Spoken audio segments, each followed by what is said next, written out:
माझ्या सगळ्या ताई दादांना नमस्कार. कसे आहात सगळे? मजेत ना? मजेतच असायला पाहिजे. आजचा आपला दिवस छान आनंदाचा आणि सुखासमाधानाचे जावं हीच बाप्पाचरणी प्रार्थना. माझं रोजचं सकाळचं रुटीन कसं असते ते बघूया आज. मी दररोज सकाळी लवकर उठते आणि बाहेरचं आधी झाडून घेते, नंतर पाणी टाकून घेते. आधी बाहेरचं काम केल्यानंतर मी आतमधलं काम करते.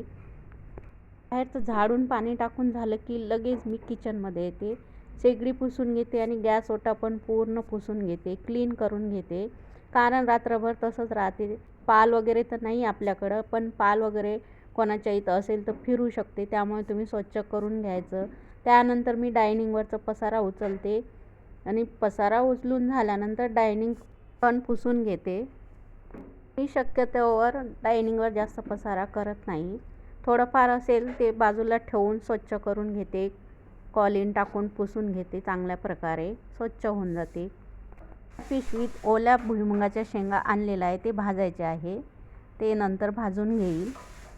मला असे व्हिडिओ आवडत असतील तर नक्की सांगा, मी असे व्हिडिओ टाकायचा प्रयत्न करेल.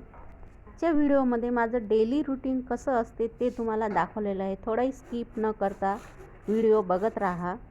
व्हिडिओ पहिल्यांदा बघत असाल तर नक्की सबस्क्राईब करा आणि लाईक करायला विसरू नका. डायनिंग काचेचं असल्यामुळं थोडंही हात फिरवलं की एकदम चकाचक होते, एकदम स्वच्छ दिसते. आपण सगळं डायनिंग क्लीन करून घेऊया.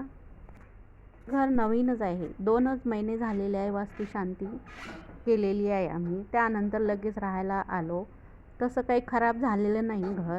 तुम्हाला पूर्ण घर बघायचं असेल तर तुम्ही सांगू शकता, मी तुम्हाला पूर्ण घर दाखवू शकते. हे घर तुम्हाला नक्कीच आवडेल. डायनिंग स्वच्छ करून झालेलं आहे.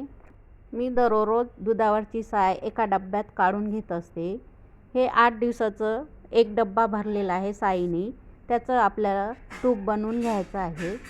हे एकदम सोप्या पद्धतीने लोणी तयार करून घेत असते, कारण मिक्सरचा वापर न करता चमच्याच्या सहाय्याने मी लोणी काढून घेते. नंतर त्याचं तूप बनवून घेत असते. डायनिंग आणि गॅस ओटा क्लीन करून झालेला आहे. त्यानंतर हॉलमधलं झाडून घेते. हे मेन डोअर आहे. बाहेरचं मी सकाळी झाडून आणि पाणी टाकून घेतलेलं आहे. त्यानंतरच मी आतमधलं सगळं स्वच्छ करून घेते. आता आपण हॉल स्वच्छ करून घेऊया. रोज मी सोफा सेट आणि TV युनिट स्वच्छ करून घेत असते. ते पण झाडतानाच थोडंसं क्लीन करून घेतलं की स्वच्छ होते. दररोज सोफ्याचे कवर वगैरे व्यवस्थित झटकून ठेवले वेळेच्या वेळी तर एवढं पसारा नाही होत. मी आता सगळ्या सोफ्याचे कवर व्यवस्थित झटकून स्वच्छ करून घेते. अशी स्वच्छता आपण दररोज केल्यामुळं आपलं घर एकदम स्वच्छ दिसते. एका दिवशी स्वच्छ करायचं म्हटलं की आपलं अंगभर होते, त्यामुळे असं रोज थोडं थोडं करत राहायचं. आता मी TV जवळचं सगळं कापडाने पुसून घेते. धूळ वगैरे असेल तर मी रोज माझं रुटीन आहे हे. रोज सकाळी माझं काम आहे, मी रोज असं पुसून घेत असते. तुम्ही पण रोज सकाळी असं स्वच्छता करून घेतली की तुमचं घर पण एकदम सुंदर दिसेल आणि काम पण वाढणार नाही. एकाच दिवशी आपण काढत बसलो तर खूप त्रास होतो. अरे हो ताईंनो, माझं नवीन घर कसं वाटलं ते तुम्ही नक्की मला कमेंटद्वारे सांगू शकता. माझं किचन आणि हॉल तर तुम्हाला दिसलेलंच आहे. तुम्हाला आवडलं असेल तर तुम्ही नक्की सांगू शकता. हॉल पूर्णपणे स्वच्छ करून झालेला आहे, झाडून पण झालेला आहे आणि सोफा आणि TV जवळ सगळं पुसून क्लीन केलेलं आहे. आता बेडमधलं आणि किचन झाडून घेते, ते पण स्वच्छ करून घेऊ. मी दररोज सगळं घर अशाच प्रकारे स्वच्छ करून घेते. कोणी आलं की त्यांना स्वच्छ घर दिसते, मला विचारतात किती स्वच्छ घर आहे तुमचं.